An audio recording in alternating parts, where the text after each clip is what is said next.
Chapter 5 है arithmetic progression, short form में हम इसको कह सकते हैं एपी।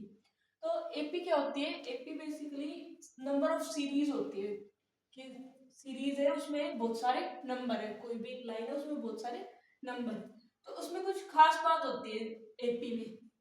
जैसे ये हमारे पास सीरीज है नंबर की 1 2 3 4, तो ये एपी है या नहीं ये कैसे पता लगेगा? तो सबसे पहले एपी में होता क्या है, जो पहला वाला अक्षर होता है उसे बोलते हैं हम फर्स्ट टर्म, जिसको ए से डिनोट करते हैं। ठीक है, ऐसे ही हर एक अक्षर को बोलेंगे इसमें टर्म्स, जैसे इसमें 1 2 3 4 और आगे जाके तो इसमें इनफिनाइट मैनी टर्म्स है, बहुत सारे टर्म्स है। ठीक है, फिर जो इनके बीच में डिफरेंस होगा, जैसे 2 -1 कितने का डिफरेंस आ रहा है? 1, तो ये इसका क्या है? Difference, common difference. तो एपी में खास बात क्या होती है कि इन जो भी हमारे पास नंबर्स है उन सबके नंबर्स के बीच में जो कॉमन डिफरेंस है वो सेम आना चाहिए। जैसे 3 -2 1, 4 -3 1, सबके बीच में कॉमन डिफरेंस कितना है? 1, तो आप कह सकते हैं कि एक एपी है। ठीक है, ये मेन पॉइंट है एपी का कि कॉमन डिफरेंस है वो सेम होना चाहिए हमारा। ठीक है, फिर general form of an AP, general form क्या होते हैं? a + 2d a + 3d, ऐसे। जैसे मैंने ये वाली एपी लिखी है, इसमें a कितना है हमारा? 1 लिखिए, फिर 1 + 2 इंटू डी हमारा कितना है? 1। तब देखो 1 + 2 इंटू 1 2, तो 1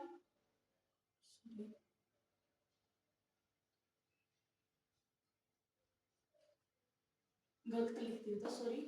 यह आएगा a + b a + 2d a + 3d so on. तो सबसे पहले हमारे पास है 1 प्लस में 1, तो ये आ गया हमारा 2, जैसे इधर आया सेकंड नंबर पे 2।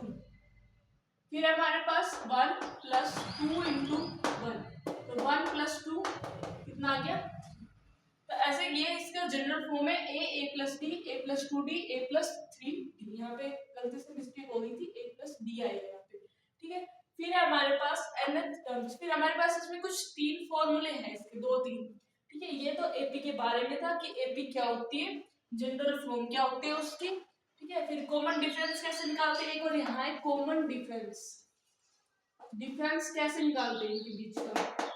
तो जो सेकंड टर्म है उसमें से अगर फर्स्ट टर्म माइनस कर दे तो उसका कॉमन डिफरेंस आ जाएगा, या फिर थर्ड टर्म में से सेकंड टर्म, मतलब जो पीछे वाले टर्म है उसमें से आगे वाले टर्म को माइनस कर दे तो उनका कॉमन डिफरेंस आ जाएगा। ठीक है, जनरल फॉर्म हो गई। फिर फॉर्मूला हमारे पास nth टर्म ऑफ एपी, हम कोई भी टर्म निकाल सकते हैं। जैसे हमसे कह दीजिए इस वाली एपी की 10th टर्म निकालो, तो हम ये वाला फॉर्मूला लगाएंगे। ठीक है, एन क्या है हमारे पास? लास्ट टर्म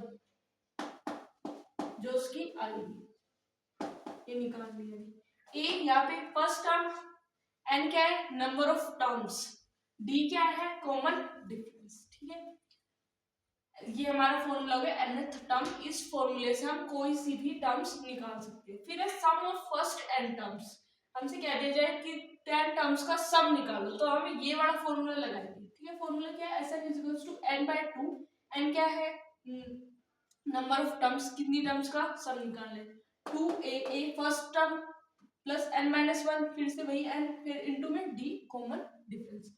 और इसी फॉर्मूले का हम लिख सकते हैं Sn = n/2a + l, first term plus last term. ठीक है, अगर फर्स्ट और लास्ट दे रखी है तो हम डायरेक्ट ये फॉर्मूला यूज कर सकते हैं। अगर हमसे ये चीज नहीं दे रखी तो हमें पूरा ये वाला फॉर्मूला यूज करना पड़ेगा। ठीक है, तो ये तो हमारे पास था सम ऑफ फर्स्ट एंड टर्म, सम निकालने का, ये nth टर्म निकालने का। फिर एक एक्स्ट्रा फॉर्मूला हमारे पास sum of first and positive integer, हमें सम निकालना है किसी भी पॉजिटिव इंटीजर्स का। जैसे मैं कह दूं 1 से 10 तक का सम निकालो, तो हम इसमें पुट कर देंगे। टोटल n कितने हो गए हमारे यहाँ पर? 10, 1 से 10 तक। तो मैं कह दूं 1 से 50 तक, तो n क्या हो जाएगा? 50। तो यहाँ पुट कर देंगे और हमारे पास सम आ जाएगा उसका कि इतना सम होगा, उन सबको मिलाएंगे तो सम इतना आएगा। ठीक है, तो एपी में हमारे पास यही था मेनली। सबसे पहले एपी क्या होती है ये था, फिर जनरल फॉर्म थी उसकी, फिर nth फॉर्म टर्म निकालने का फॉर्मूला था, फिर सम निकालने का था, और फिर ये एक एक्स्ट्रा फॉर्मूला था।